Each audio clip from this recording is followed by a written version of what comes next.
Israel और फिलिस्तीनी के बीच युद्ध जारी है। इजराइल लगातार गाजा पट्टी पर बमबारी कर रहा है। यह पहली बार नहीं है, इससे पहले भी इन दोनों के बीच युद्ध हुआ है।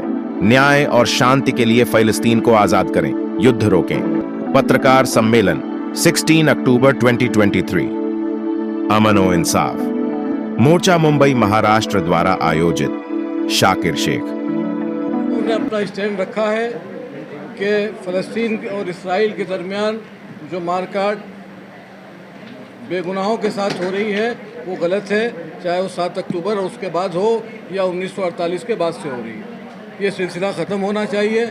हम अपनी हुकूमत से, गवर्नमेंट ऑफ इंडिया से ये उम्मीद रखते हैं, ये डिमांड भी करते हैं कि हमारा मुल्क एक बड़ा मुल्क है, हमारा असर है, हमारे वज़ीर आज़म का, हमारे प्रधानमंत्री का पूरी दुनिया में असर है, वो इसमें बीच में पड़ें और वहाँ पर मामलात को ख़त्म कराएं। जो नाइंसाफ़ी पहले से चली आ रही है या जो अब हो रही है उसको ख़त्म कराया जाए। उसी के साथ साथ दोनों तरफ से जितने बेगुनाहों को मारा गया है हम उस सबको कंडेम करें। ये बेसिक हमारी बात है। हम चाहते हैं कि आप हज़रात हमारी बात को पहुँचाएं। नहीं, मैंने जो बात कही वो यही कहा है कि आज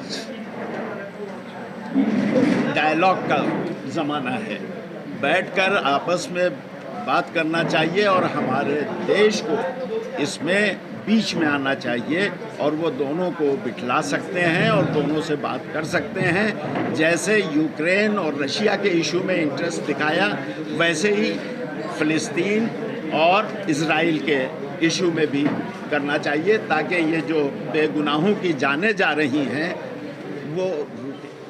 आज की जो ये प्रेस कॉन्फ्रेंस थी अमन इंसाफ मोर्चा मुंबई और ऑल इंडिया मिली काउंसिल की तरफ से आयोजित की गई।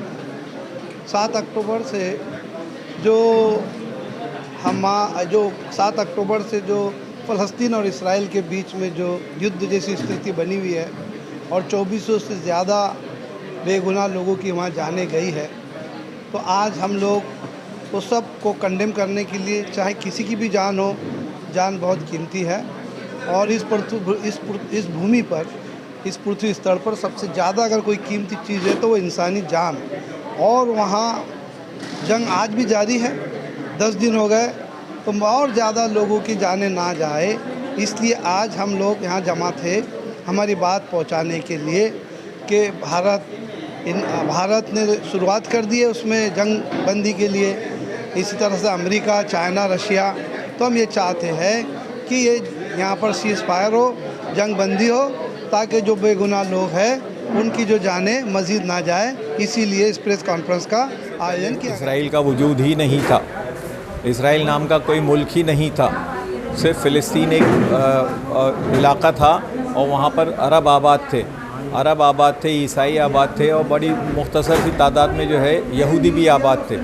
इन लोगों को जो है अमेरिका और बरतानिया ने और यूरोपियन ताकतों ने यहूदी प्रॉब्लम जो उनके यहाँ था, उनकी सरज़मीन पर था, उसको सॉल्व करने के लिए यहूदियों को बड़ी तादाद में, इसराइलियों को यहाँ लाके आबाद करना शुरू किया।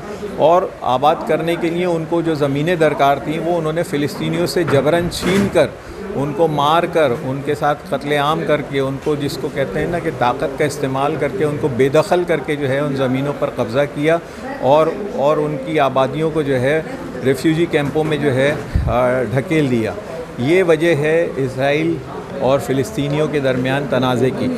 फ़िलिस्तीनी और कुछ नहीं कहते, वो कहते हैं कि उनको भी जीने का हक़ दिया जाए, उनके भी जो बुनियादी हुकूक हैं उनको तस्लीम किया जाए, उनके पास जो उनको भी जो है अपने वसाइल और अपने सलाहियतों को इस्तेमाल करने का जो है उनको मौका दिया जाना चाहिए। इस सिलसिले में दुनिया भर की कोशिशें हुई हैं और दुनिया ने जो है दोनों को जो है, दोनों के दरमियान अमन अमान कायम करने के लिए जो है बहुत मौसर रोल भी अदा किया।